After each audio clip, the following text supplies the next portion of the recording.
permettez-moi de rendre grâce à Dieu, le très miséricordieux, qui nous a permis de voir ce jour. Je voudrais, en cet instant solennel, remercier le président de la transition, chef de l'État, son Excellence le général d'armée Assimi Goïta, pour ma nomination en tant que Premier ministre. La lettre de cadrage du chef de l'État nous a été remise lors du Conseil des ministres inaugural tenu ce matin. Pour plus de précision, la dite lettre comporte 8 domaines. Le premier domaine est la défense et la sécurité. Le deuxième domaine est la poursuite des réformes, notamment le secteur de la justice, pour renforcer la lutte contre la corruption, la poursuite des réformes politiques et institutionnelles. Le troisième domaine est la satisfaction des besoins élémentaires des populations grâce à une économie forte. Le quatrième domaine est l'amélioration de la couverture sanitaire et le développement d'un système de solidarité nationale. Le cinquième domaine est l'amélioration du système éducatif et l'emploi des jeunes. Le sixième domaine est l'apaisement du climat social. Le septième domaine est le renforcement de la diplomatie pour défendre les intérêts nationaux, raffermir les relations de coopération avec les partenaires qui respectent notre souveraineté, la protection des Maliens établis à l'extérieur et la mise en œuvre diligente de la feuille de route de la Confédération des États du Sahel, AES. Le huitième domaine est la création des conditions en vue d'élections transparentes et apaisées qui mettront un terme à la transition. À cet effet, le gouvernement a été instruit d'élaborer un plan d'action global.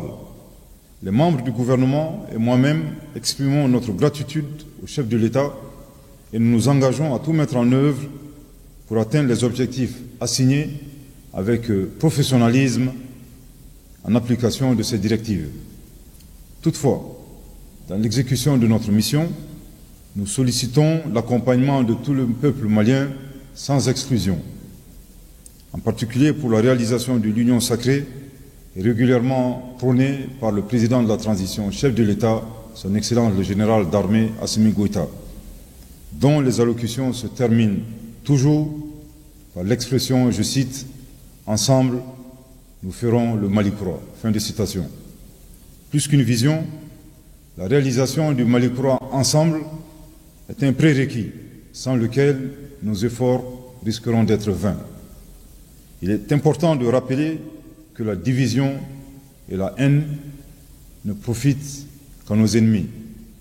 Aussi, nous prenons l'engagement d'observer scrupuleusement les 3 principes du chef de l'État, à savoir le respect de la souveraineté du Mali, le respect des choix stratégiques et des choix de partenariat opérés par le Mali et la prise en compte des intérêts vitaux du peuple malien dans toutes les décisions. Dans notre démarche, la franchise et la loyauté seront de mise. Nous n'oublierons jamais que la priorité absolue demeure l'amélioration de la situation sécuritaire, d'autant plus que nous avons perdu en 2012 plus de la moitié de notre territoire.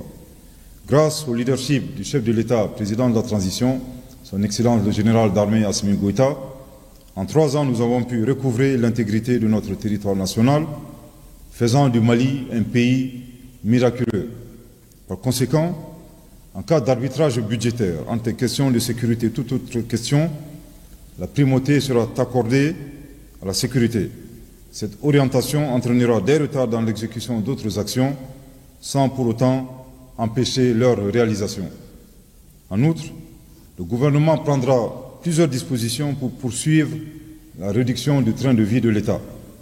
Je voudrais ici saluer la pertinence des œuvres sociales du président de la transition, qui a décidé d'allouer les 2 tiers de ses fonds de souveraineté à des actions de bienfaisance dès sa prestation de serment. J'ai décidé également d'apporter ma modeste pierre à cette action admirable en allouant les 2 tiers de mes fonds de souveraineté aux œuvres sociales de son Excellence le Président de la Transition, dont le dispositif est fonctionnel et efficace.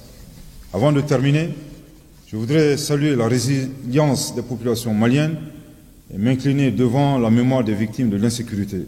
Que Dieu bénisse le Mali et préserve les Maliens. Je vous remercie de votre très aimable attention.